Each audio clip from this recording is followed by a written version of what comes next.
as he's going towards the stairs, going downstairs, he can see the front door is wide open, bro. Like like busted wide open. And remember, he just locked it and came upstairs when she started screaming about the man. So he just closed and locked the door and put the alarm on. So he like, what the fuck?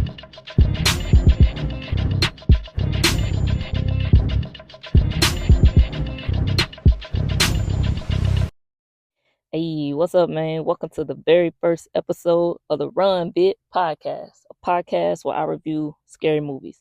I'm your host, Bree. I'm just a scary movie fan, here to share some notes with y'all about movies that I watch. So, as I said, this is the very first episode of the podcast, and the movie I want to talk about today is called Insidious.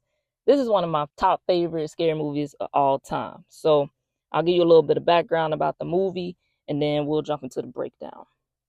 So, storyline that's on IMDb says a gripping story of a family in search of help for their son Dalton, who fell into a coma after a mysterious incident in the attic. Little do they know that there is much more to this endless sleep than meets the eye as they explore the paranormal and rediscover the past, the key to getting their son back once and for all. So, kind of vague, but it does give you kind of like an overall synopsis, I guess, of the movie. So let me go through the cast real quick. So the cast stars Patrick Wilson as Josh Lambert. You know Patrick Wilson from The Conjuring. He's in all the Conjuring movies. He plays Ed Warren, and they do all the paranormal investigation things in that movie. So that's him. Then we have Rose Byrne, who plays his wife Renee. You've seen her in Bridesmaids. She's Helen in Bridesmaids. And then she's in the movie Neighbors. She's like the next door neighbor to Zac Efron and them. Then we have Lynn Shay, who plays Elise Rainier. We've seen her in The Grudge 2020, and she in a bunch of other scary movies too. Barbara Hershey plays Lorraine in this movie, who is Josh's mother in the movie. So she's been in movies like The Poltergeist 1982 and also Black Swan. Then for the kids in this movie, we have Andrew Astor, who plays Foster, and we have Ty Simpkins, who plays Dalton. And Dalton is the one that goes into a coma. So we're going to get into it. So the release date of this movie is April 1st, 2011. And the director of this movie is James Wan, who also directed Saw and some of the other Conjuring movies. Now, Insidious, this is the first release movie of the franchise. There's a bunch of other Insidious movies. It goes, right now it's up to Insidious 4, but the fifth one will be released this year, July 7th, 2023. Tentatively should be released this year. I don't know. You know, they got their own thing going on. I don't know. But yeah, so this is the first release movie of the franchise. But if you watch the other movies, you notice that like they kind of jump back and forth in time. So the correct order to watch this movie would be the third one. So this one, the first Insidious, you would watch it third if you were trying to watch the whole franchise in order. All right, let's get into the breakdown of the movie. So the movie first opens up, we see a little boy like sleeping in his room. You know, you just see the camera kind of pan over, and then camera moves into the kitchen, and all you see is like the shadow of what it looked like a lady head with like a veil, like she wearing a wedding veil, because you only see her like from like the shoulders up in the window, and then you just see her slowly move out the window, and it keep moving over. And also, while all this happening, you hear like these violins starting to play,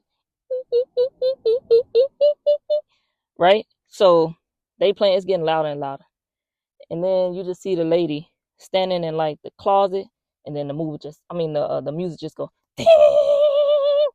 bro, and then she blow out she holding the candle, she blow out the candle, boom, and then that's the end of the beginning of the movie, and then you see Insidious, the title come up, and you just hear them violins just going, screeching, scratch. Honestly, it's loud. So if you watch this, I would say turn your TV down at the beginning because it's real loud. It's gonna scare you, and just turn it down a little bit. All right, so we cut to the next scene. They show the parents, they just sleeping, and then the mama just wake up, right? Then we move into the downstairs, and you just see a bunch of boxes. So it looked like the family just moved in or something, because it's just a bunch of boxes. Some of them open, some of them not open, and stuff kind of scattered all around, right? So the mom pick up a photo album. She sit down. She start looking through it. Boom, boom, boom. One of the kids, who is Dalton, he wake up. He come downstairs, and he just, first of all, he just standing like behind her, not saying nothing. She turn around, see him, like, oh my god, like, why you awake? That's already creepy. Flag number one. All right. So he say, Mom, I don't like my room. And she like, oh, come over here, look at the photos with me. She ain't even ask no questions. That, you know what I mean? Like, she ain't even trying to investigate why you don't like your room. It looked like, I mean, it seemed like they just moving in. I mean, from the indication of her taking that book out the box, they just moved in, obviously. So now you're gonna tell me you don't like your room? We just moved in the house. Flag number 2. Okay, so anyway, they start looking at photos together, and she's showing him pictures of her when she younger, you know. And then he like, show me a picture of dad when he was younger. And she said, you know, we ain't got none because he don't like taking photos. Now note this while you're watching it, because it's gonna come back later in the movie. So she said, oh yeah, he don't like taking pictures, so we ain't got no pictures of him. Boom. That's pretty much the end of that scene. Moving right along, we see they getting ready for work the next morning. The mom downstairs just cooking, chaos all around, kids screaming. She on the phone, sound like she trying to talk to somebody. Customer service, representative, whatever. I don't know. I forgot what she was saying, but she was like, she clearly talking to a robot. She trying to get a real human on the phone. So y'all already know how that go. So nothing major really about this scene, except she goes into the living room at one point and sees that some books that she had put on the bookshelf are just scattered on the floor now. And then she come back and tell the kids like, hey, if y'all gonna look through the stuff, put it back. And they both saying like, you know, they ain't even touch it. So that's a suspicion, but you know, kids gonna be kids, so she probably think they lying anyway. All right, moving to the next scene. All we see is she's sitting at the piano, um, and I'm thinking she's like a music therapist, or she's trying to write music or something. So she looks like she's writing a song, playing on the piano, writing a song, singing, and she got a little baby monitor sitting on the piano, so to hear, because they also have like a little newborn baby. So she writing, she listening to the baby monitor, and she just started hearing like the baby crying on the monitor. So she go up there, check on the baby, and while she's checking on the baby, that's when she hears the creaks, like something moving in the attic. Y'all already know what she gonna do, right? She go in the attic, bro. Why she do that? So she go in the attic, she turned on the light, nothing happened. Then whew, the furnace, it just turned on. So she like, oh, okay, it's just the furnace, old house. She leave. So now we moving on to the next scene where the husband comes home, all the kids are playing. And Dalton, he kind of off in another area. He at the top of the stairs playing, just, you know, close to the attic door where she was earlier. So he just upstairs playing. He playing on the stairs. I don't know why he doing that. So he playing, everybody else is downstairs, so they can't really hear what's going on. So Dalton hears the attic door start to open real slow, just opening up. So you know what he do? He go into the attic. Y'all know these white people, okay? They gonna go see where that sound coming from. If it were me, I'd be going the opposite direction, or be acting like I ain't hearing it. I'd be turning my music up. I'd be going to the next room, okay? Because we don't do that, especially not in no attic. Anyway, he go in the attic with his little lantern. You know what I'm saying? He got like a little toy lantern that's lighting up. He's taking it in there with him. So he go in there, and then it's a ladder in there. So he trying to walk up the ladder to turn the light on, but one of the steps is broken. And the mom saw that earlier, and she just left it. But one of the steps is broken. So as he trying to climb up to turn on the light, boom, he fall, hit his head, and he out of the alcove, knocked out. Nobody heard nothing. Nobody still don't know what Dalton at. I don't know how long he was out for, but it go back to everybody else in the living room like it's nothing. They just still doing what they do. I don't know why they ain't looking for him. So he eventually wake up, and then he hear like a creepy sound, and I guess he must have saw something after he heard the sound, because this man just starts screaming like top of his lungs. Ah, ah. And then they run up the stairs. Oh my God, Dalton, what happened? You fell? Oh, why you playing on the ladder?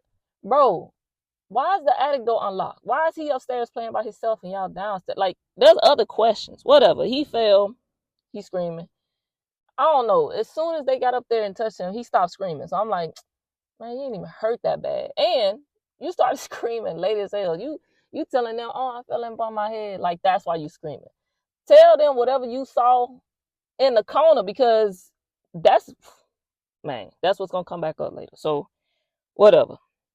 As they up there comforting him, the wife see that she was looking for I skipped this, but she was looking for a box of her sheet music earlier in the day, and she couldn't find it. But when they came up there to check on Dalton, she see that the box is in the attic.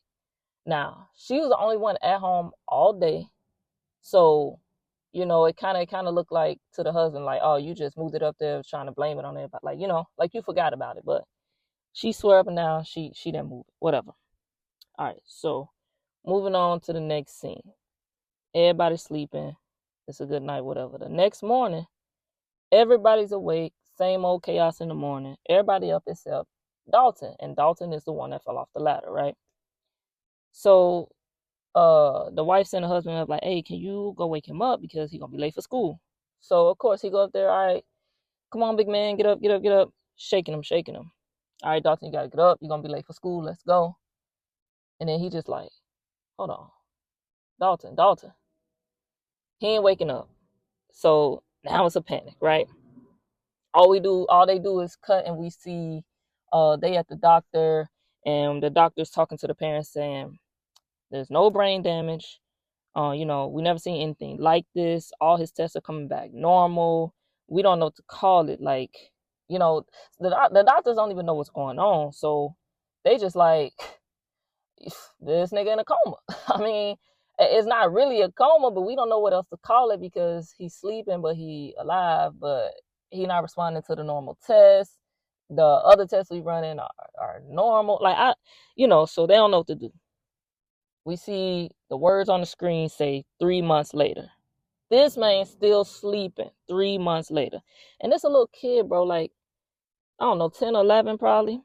So we see that now he got a house nurse, obviously, because he been sleeping, and she's there to like show the mom how to insert the feeding tube so he can eat. You know what I'm saying? And the mom she look like she ain't even paying attention. She can't focus. She out of there. She zoned out. So that's the end of that. So basically we see that he at home now, and she gonna be taking care of him. Boom. Now we cut into the next scene. Okay. This is where it started getting a little crazy. You know what I'm saying? He in a coma now. This is where it started getting crazy. The mama, again, she just at the piano, right? All of a sudden, she hears static on the baby monitor. And at first, she can't hear. She get a little closer. She like, it sounds like whispering, you know what I'm saying? Like, so she turned it up a little bit, and you could start to hear a man's voice saying, there's nothing you can do. And then he chuckling, ain't nothing you can do. And then, bro, he starts saying, give me it. I want it. And he just starts saying that louder. He get louder. I want it. Now. And she just screamed. She dropped the baby monitor. She running upstairs. The baby crying. She like, what the fuck? She go in the room. Bro, nobody's in the room. The window's not open. Ain't no doors open. She just holding the baby, looking around like, what the fuck was that? Like, of course you're going to be like, what the hell is that? Some strange man in the house talking about, give it to me. I want it now. In your baby room on the baby monitor?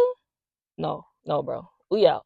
That would have been the first indication. We out the house. I'm not waiting on nothing else creepy to happen. We out of there. So anyway, that's the end of that scene. So moving right along, right? Now the mom trying to tuck in Foster, who's the other kid that's, not in a coma. And she tucking him in, and he like, Mom, I'm scared. And she said, of what? This man said, Dalton, can I change rooms? She said, Dalton. She said, why? And he said, I don't like when he walk around at night. Nigga, you telling me the kid in a coma across the room from you is walking around at night? How? Why? Then they don't even show her addressing this at all. At all, bro. She just look at him crazy. And then it just jumped to the next scene when she in the room. Like, bro, how they not address this at all? So the kid, we just see like the kid sleeping, and he just get out of his bed and he walk up and close his door because he like, I ain't trying to see this man walk around at night. Like, I don't understand why she didn't say nothing. Like, what you mean he walking around? I would have went in there trying to shake Dalton. Like, bro, is you playing? Like, wake up. Why you joking around? You trying to play a prank on your brother? That's this all about? Nothing. Ain't nothing addressed after that. So whatever though. So we cut to the scene where she telling her husband about, what she heard on the monitor earlier. But all this bitch said was she heard a whisper. She didn't say nothing about the scream when the man was like, give it to me now. None of that. Right? So as she trying to tell him what happened, they hear a boop, boop, boop, boop, big old loud banging on the front door. And then, the husband, he go downstairs and check, but of course ain't nobody there. Like, he opened the door, he check it, nobody there. So he lock it, put the alarm on, go back upstairs, right? While he down there doing all that, Renee, the mama, she upstairs, she hear the baby crying. And so when she go in there to check on the baby again, boom, she see a man standing behind the baby's bed, bro. And they, first of all, they got like this red light on in the baby room, so that shit already look creepy. And then you see the man standing behind the baby crib. So all she do, she just starts screaming. She turn around, scream for Josh, and when she turn back around, the man gone. Ain't nobody there, right? She just pick up the baby like, I swear to God, there was a man standing right here. He thinks she crazy. Like, I'm saying nobody in the room. He checked the windows. He like, nothing. Like, what did you see? You tripping right now. While they going through that, house alarm going off, blaring. And then he like, all right, everybody go into Dalton room, because that's the nigga in a coma. He got to be in the room. So, everybody go in there, get little Foster, take him in there. I'm going to go check. I'm going to go downstairs. I'm going to check, see what's going on. All right. As he's going towards the stairs, going downstairs, he can see the front door is wide open, bro. Like busted wide open. And remember, he just locked it and came upstairs when she started screaming about the man. So he just closed and locked the door and put the alarm on. So he like, what the fuck? He grab a what's that thing called? You be sticking the fire with one of those fork pitch thing, whatever. He grabbed one of those iron metal things. He walking around like, where this person at? By the way, he left the door wide open while he doing this. He trying to look for whoever in the house, right? With this thing, right? And when he gets to the kitchen, he turned the alarm off, but he left the door open. So when he gets to the kitchen, he looking around, he like, damn, I don't see nothing. Boom, alarm going off again. But he like, he don't see nobody. Nobody's in the house, right? So then we just see him turn the alarm off, close the door, and then it goes to the next scene, right? Cut to the next scene, and at this point, they back at the doctors trying to figure out, what's going on, because it's been this long.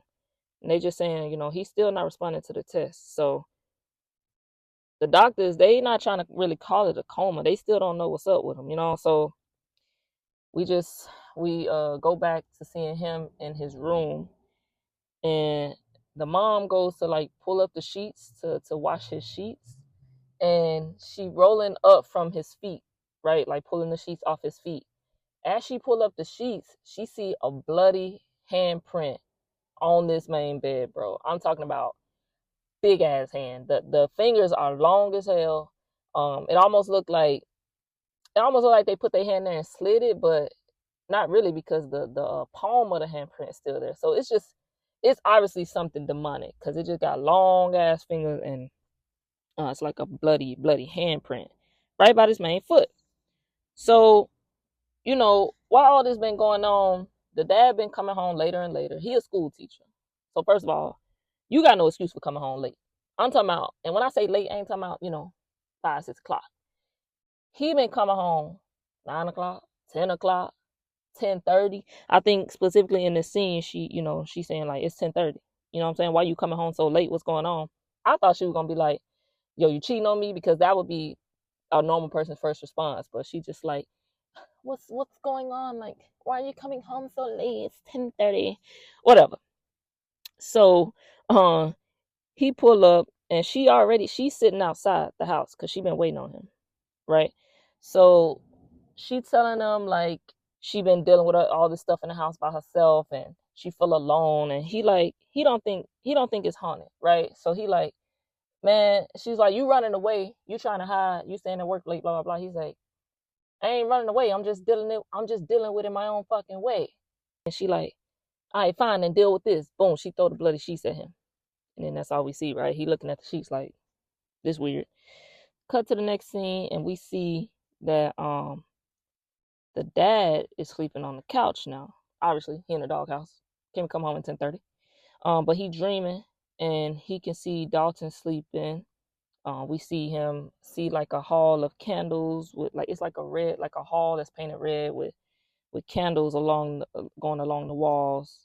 And then we see him like dream about the outside of the house in the same handprints that was on the sheets. So that's all we see. We kind of like looking at his dreams.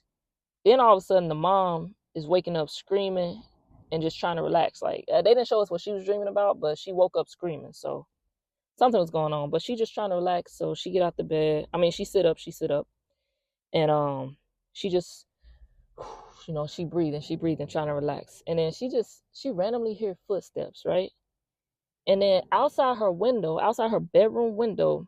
Now I don't know if they got like a balcony up there or something. I couldn't really tell, but she hear footsteps outside her window, and she slowly turn her head to look, and she see a man just pacing back and forth, bro. Like, he literally just walking, turn around, walking this way. She trying to call Josh real low, Josh, and then she scream and say, Josh. When the last time he walk out the frame and come back into the frame, walking across the floor, he's in the room, bro.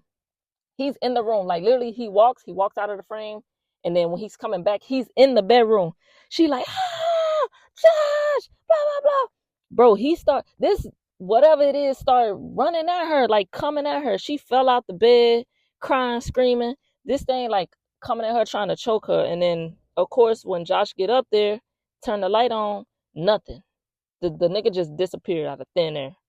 And she like, no, that's it, bro. I want to move. I don't want to stay in this house no more. We getting out tonight. Like we need to leave right now. And mind you, they just moved in this house like 3-4 months ago, right? So she like, fuck that.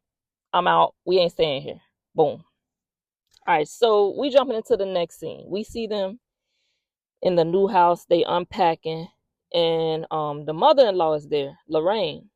So that's Renee's mother-in-law. So that's Josh's mom. So Lorraine is there helping Renee unpack the house. And then she see a family picture with all them in it, and Josh is in the photo. And she like, first of all, she looking at it weird. Like, she look like she kind of scared to look at it. And then she say, wow, I'm shocked that you got Josh to stand still long enough to take a picture. And she was like, yeah, like, just that's our one photo with him in it. Boom. That was the end of that. She's like, I'm glad you're here to help, blah, blah, blah. She's like, you need to rest. Lorraine telling Renee she needs to rest and all that stuff. So, whatever. Lorraine leave or go whatever do she gotta do. So, then we just see Renee packing. I'm gonna tell y'all right now. Unpacking. This is my favorite scene that I'm about to explain to y'all right now. And you gonna know why in a minute. And if you've seen the movie, you know why this is my favorite scene, bro. So, Renee is just unpacking, cleaning, doing normal house shit. She put on the record player. Y'all know, I don't know what she put on the record player, but probably like some old jazz song or something, right? She put on the records. She started cleaning up, right? She go into Foster's room and clean up some food off his bed, pick up some of his dirty clothes. Boom. She go to drop off the dirty clothes in her laundry room, And if you look closely at this scene, you can see a little boy standing like at the wall, but he turned towards the wall. So like, we can't see his face. We just see the back of him. And he kind of like he dressed in like some, I don't even know what era clothes, probably like, I don't know, 50s, maybe 60s. I don't know what kind of clothes he looked like he wearing, right? But he facing toward the wall. So she don't notice him. And if you watch this first time, like real quick, you're not gonna notice it, but you'll see him standing against the wall, right? His back turned to us. So she continued walking through, and then she grabbed the garbage. She get the garbage together. She walks out the door to go throw away the trash. As soon as she walk out the door, we hear the record scratch. And then we hear a new song start playing. This song, Tiptoe Through the Window, Through the Window. Bro, first of all, this song is creepy as fuck. If you've never heard this song, stop the podcast. Go listen to it right now. It's called Tiptoe Through the Tulips. And it's by Tiny Tim from 1968. First of all, this song is creepy as fuck by itself. Let alone some little random kid in your house putting it on your record player, playing it, right? This song creepy. The man that sing the song is creepy. If you go look it up, stop, go look it up, come back, listen to the rest of the podcast. All right.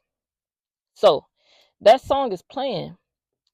When she started walking back to the house, she kind of hear the song, but then she looked through the window, bro. She see this little boy just dancing, like doing like a little. I feel like that's when they used to call it a jig, because he just jumping from one foot to the other with his little, you know what I'm saying, toward his little finger. That's what it looked like. So when she see this little boy dancing from the window, she run in the house, and of course, by the time she actually get inside, the kid is gone, and the music has stopped playing, right? So, next thing you know, she just standing there in the living room looking around like, am I going crazy? But then she see him run down the hallway and run into Foster's room. That's the room she just cleaned up all the trash out of, right? She see him run into the room, so she run down there after him. She look in the room, she can't find him, and it ain't a big room, so it's not like he in there and she just don't know where he at. And it's a small ass room, bro. But I think it's got a door to like the bathroom or something in there. So I think she think like he might have ran through there. So she just standing there, still looking like, I don't know what's going on with me. And then the door closed to the room. She open it, run out. She hear the little boy laughing and run into Dalton room, the comatose boy. She see him run into Dalton room, so she go in there. And then she like, okay, he in here for sure. She see some shoes sticking out by the closet. And so she walking up real slow to the shoes, like she finna catch him. She moved the little curtain back, and it's just shoes. She don't see nothing. Then, boom, that nigga jump out of the fucking closet over her head and just laughing and fucking run away, bro. She fall to the ground, like, she just started crying because he literally run out, jump over her, and then just, like, disappear into thin air again. And then she just hit a little, like the nigga laughing in the fucking distance. Like, it's crazy, bro. This is my favorite scene of the whole movie because I'm like, she actually see what looks like a human thing running around through the house, right? Anyway, Josh come home and he see that the mother-in-law and a priest is in the house. And he like, damn, I'm walking into a joke, like, you know what I'm saying? Like, a husband comes home to his wife and the priest. And then, but nobody laughing. So the priest leave. And now it's the mama and Renee trying to convince Josh that whatever it is that was in that old house done followed them to this new place and they don't know what to do, right? So he like, you fucking kidding me? Like, we just moved. What's going on? So Lorraine, his mom, starts telling them about a dream that she had last night. And she said, you know, she dreamed she could see them sleeping and everything was cool, copacetic, right? She goes into Foster room, he good. They room, they good. But then when she go in the Dalton room, she saw something standing in the corner of his room, right? She actually talked to the shit. She talked to whatever it was in the corner and asked it what it want, and it pointed at Dalton. This is creepy, right? Because it's your mama saying that she had a dream about your kid in your house with something standing in the corner. Weird as hell. So while she telling them the story, she see the thing that she saw in Dalton's room pop up behind Josh's face, like while she looking at him at the table. She just scream and go back, right? And then they hear something rumbling around upstairs, rumbling around. Bro, they get upstairs. The dad trying to open the door. Dalton's room door is like stuck. And they can't get in, but they hear all the commotion going on in his room. He finally busts down the door. Bro, the room is destroyed. I'm talking about the comatose kid just laying on the floor. Like, it was kind of funny, but it wasn't funny because his body just laying on the floor. The room flipped over, the bed flipped over. It's just paper swirling around like the shit just left and left shit all cut up and stuff, right? So now they like, all right, we gotta take action because it's getting too serious. So this is when Elise arrives. So Elise is like a paranormal expert. She come in with her team. The team come in first and they do some pre-tests around the house, right? And they like, we just want to make sure y'all ain't one of the crazy people that's calling, saying that y'all got paranormal activity, and y'all really just trying to fuck with us, basically. So they do their little test or whatever. As they doing the test, one of the guys is snapping pictures, and he snapped a picture about the grandfather clock that's close to Dalton's room, and he see these creepy ass twins, bro, just standing there in the fucking corner. So he like, oh nah, like it's time to call Elise. Like, get her ass here right now. When Elise show up, she talking to them normal. She like, I already know what the problem is. She goes straight to Dalton's room, right? And then so it's two people on her psych team. It's one of the guys that do like all the electronics and shit, and then the other dude, he do like the sketching and the drawing and all that stuff, right? So they go to Dalton's room. She talking to Dalton. Oh yeah, like Dalton, I know you can hear us, so blah blah blah, right? She slowly lift her head up because she knows something in the room, right? She grabbed the nigga that be sketching for her. She started whispering to him, whispering. And then you just see him drawing. He just drawing shit. So basically, she whispers to him what she sees, like describes what it looks like, and then he draw it out on paper because she the only one that can see it. So he draw it out to show everybody else, what she can see. All right, so he drawing, and then she see the thing, and it's got a red and black face, right? And it's the same thing that Lorraine saw behind Josh earlier downstairs that made her like jump back, right? So when she get downstairs, she like, all right, I'm gonna tell y'all something. I don't know if y'all ready for it, but it is what it is. If you don't like it, you ain't gotta have me come in here and help y'all. I'm trying to help y'all. She said, it's not the house that's haunted. It's your son, bro. That's one of those chilling lines you get, right? Because it's like, obviously, I'm not gonna just get rid of my son because he the nigga that's haunted. Like, I can leave a house, but you telling me my son is haunted? Like, what he do? Like, what he got to do with this? So she tell them that Dalton is, special because he has this ability to astral project. So there's a thing called astral projection where you can leave your body and you can travel to places in astral form. So this normally happens when you're sleeping. So she basically saying this little nigga don't travel too far. He got lost in something called what she calls the further. So basically it's the dark realm of this astral world where the tortured and dead souls live. And she said it's just entities gathered all around his body trying to get into his body to live again. Because, he lost. He floating out there in the world somewhere, right? So they trying to get to Dalton to cross over. So now they like, at first the husband like, nah, fuck out of here. Like, y'all just playing with me. Y'all trying to make some money. Y'all saying my son haunted. Get the fuck out my house, right? But he realized later, he go in the room, he like, he crying over Dalton, like, yo, just talk to me, like, I know you in there, come back to me. And then we see like a picture fall off of Dalton's wall, right? And it's a picture that the little kid drew of him basically in a cape and then flying over the house, and he like seeing himself sleep. And the photo say like, last night I watched myself sleep, and then I flew away or something like that. So it's kind of crazy. So now he like, all right, we probably need to call her back, right? So now Elise and the team, they come back in the house.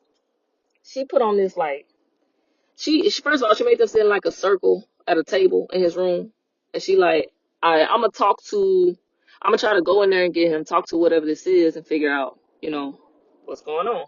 She put on this creepy gas mask looking shit, and the sketch nigga, he got on the headphones, because again, he gonna be the one that's writing down on the responses from, I guess, whoever she talking to and all that shit, right? So you just see her, she got the gas mask on, she talking. And he writing down everything she say, right?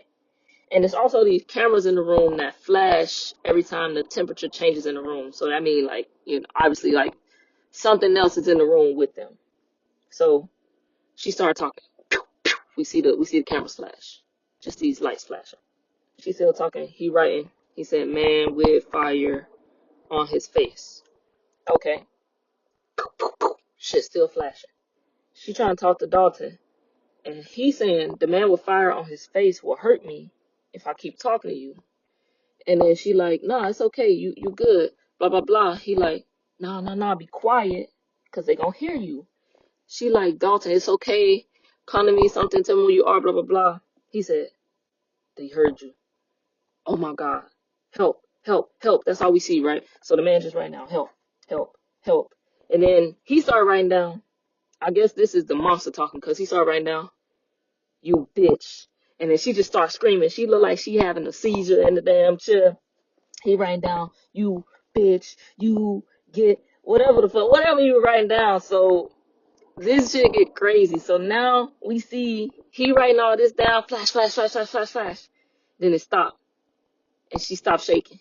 And then you see Dalton out of the bed, his eyes still closed, like he in a coma.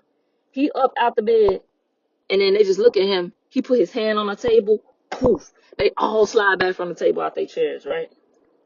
He started throwing shit around the room, like, without even touching it. Like, he just moving his hand around, boom, boom, boom, shit flying around the room. Then Dalton smacked the shit out of one of these research dudes, bro. Like, he just fucking, bow, backhanded nigga, he flew into the wall. Elise go over there, grab little Dalton head, and she like, "Leave this vessel now. Leave him." And that's it. Like, all the shit stopped, right? On the camera, when they look back at everything to see what happened, the man that got the shit smacked out of him, we see that obviously it wasn't Dalton because he a little ass kid, but you can see on the camera that it's that same animal looking thing with the black face. He got like, I don't know, hooves for feet or something. You can see him. He the one holding Dalton's hand when he smacked the dude across the room. All right, so we move on to the next scene. Lorraine starts to admit stuff to Josh and the family, right? So she like, "Yo, it's not a coincidence that I knew how to get in contact with Elise because I've called her before." And they all like, "What you mean? Like, you done dealt with some paranormal shit before, whatever?" She said, "I called Elise for Josh as a kid, right?" So now we find out, going back to the beginning of the movie, you know how the beginning of the movie started out, we see like a little boy sleeping. Originally, you think that's Dalton, but it's really Josh when he was a kid, the dad. So we found out that he astral projects too. So he done basically passed that ability down to his son. So when he was little, it was an old lady that he used to be scared of, that used to torture him.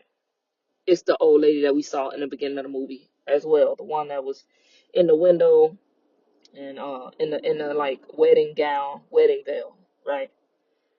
So this is when Lorraine starts taking out pictures to show Josh of when he was younger, right? All the photos we can see this old lady, and she just getting closer to him. Each photo she showed him, one after the next. The lady get a little closer, a little closer, a little closer. So the mama eventually got scared. She like, obviously, like the first time I saw it, I thought it was like a little dust on the camera, but nah, it kept moving forward, and we kept seeing, like, we could see more and more what this thing looked like. So she like, "I just stopped taking your picture altogether." And I tried, between her and Elise, they came up with the plan to like just make him think he don't like taking pictures. Basically, put an idea into his head. right? He don't like taking pictures. He never take pictures, and that's why he don't take pictures now. So it was all a ploy to like make sure that whatever this thing was, I guess, wasn't getting to him through the photo, I guess. I don't know. So now that he know that he astral project and he kind of got a history with this type of stuff, like something trying to get to him, he is the one that got to go in and save Dalton. Like he got to project into the world where he is to go save him, right? So they put him in the chair. She get him all ready. She put on the little what's that thing called? The little tick thing that goes metronome, I think it's called. She put that on, kind of put him under so he can go in and save him. So he's sitting there with his eyes closed. She's saying whatever she's saying. He eventually opened his eyes like, this shit didn't work. He like complaining like, we gotta figure out something else to do. And then he turned around and see himself sitting in the chair, bro.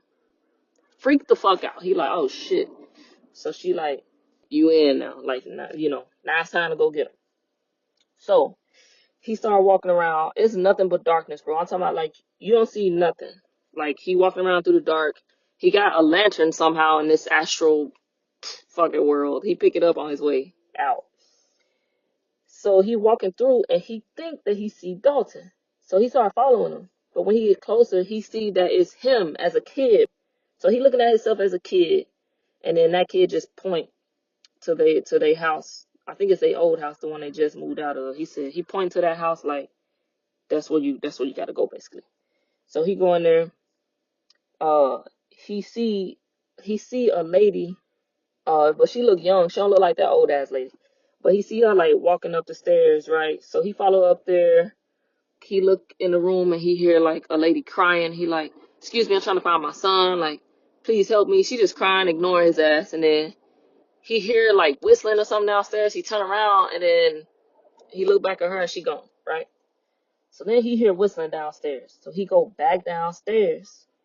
And when he get downstairs, it's like a fucking family, bro. Like a mom that looked like she ironing some clothes. The dad sitting on the couch reading a newspaper. It's like a real scene out like the 30s or 40s or something like that, right? He's sitting on the couch reading a newspaper, and then it's like one little girl on the couch with him, like a teenager, right? He walking around them. He like it's like they don't notice him. So he go into the kitchen, and he see a girl just sitting in the kitchen, but she holding a shotgun. She holding a fucking shotgun, bro. And then he like, oh shit. And then he turned away, she disappeared, and then you hear 3 gunshots. Boom, boom, boom. He go from the living room. He go back in the living room. You see the mom, the dad, and the other girl that was on the couch, all shot dead, sitting on the couch, bro. And the girl holding the shotgun with a big ass grin on her face. And he's like, oh hell no. So he run back up the stairs. He go up the stairs. He finally go into the attic.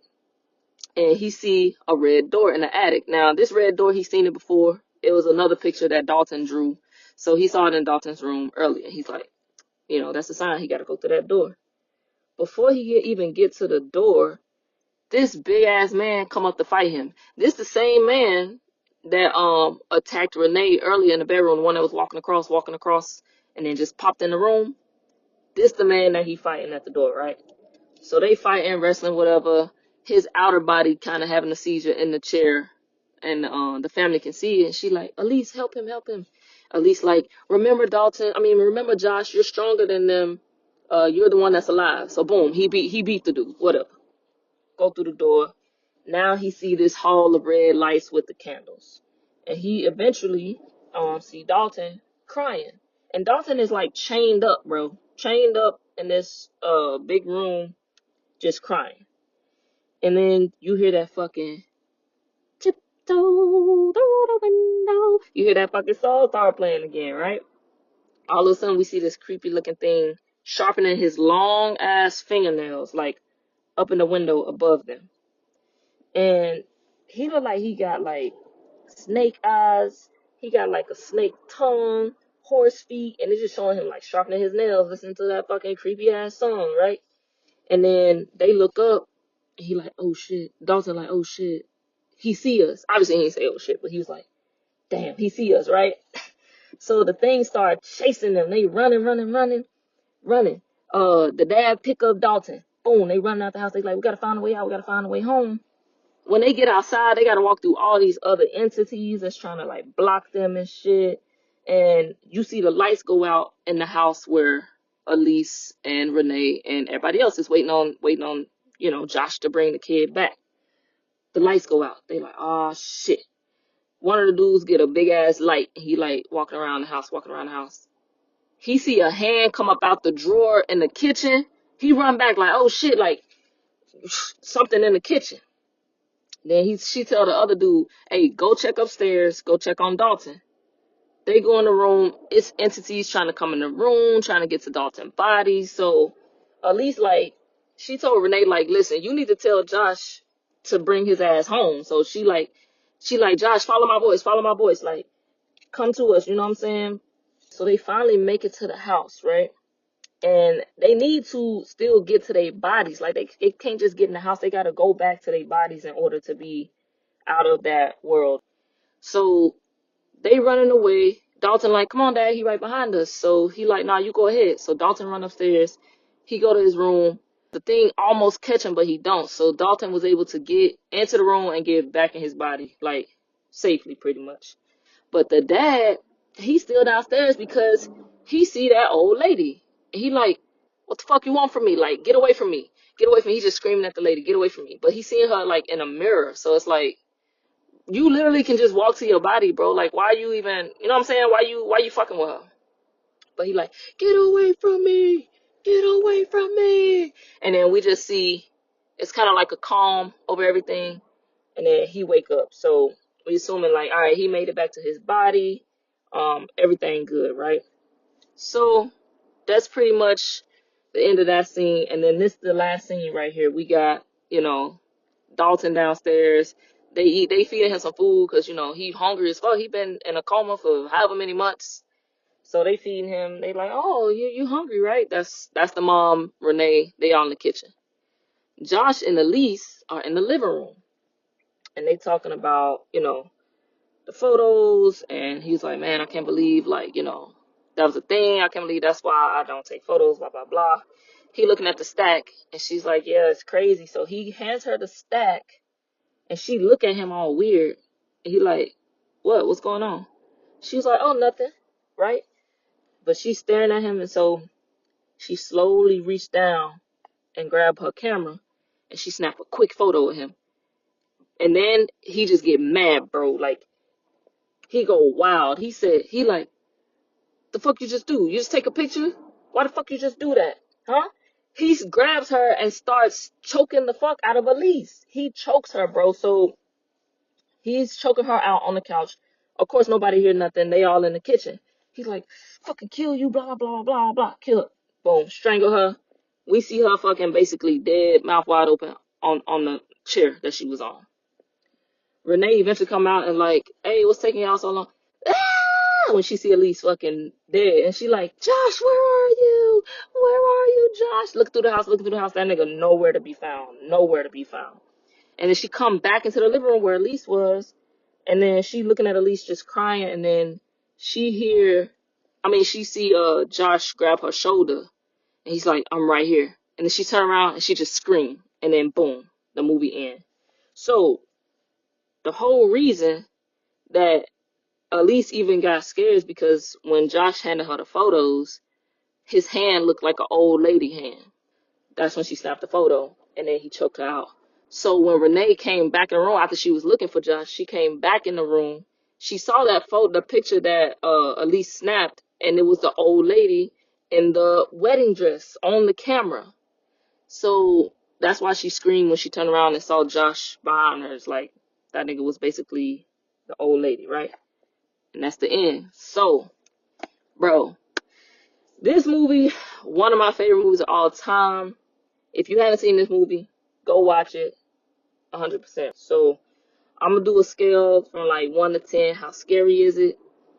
If you like me and you watch scary movies a lot, I would say this movie is probably like an 8, bro. And I watch a lot of scary movies, right? If you don't watch scary movies, it's definitely a 10 off the scale. You might want to watch it with the lights on in the daytime.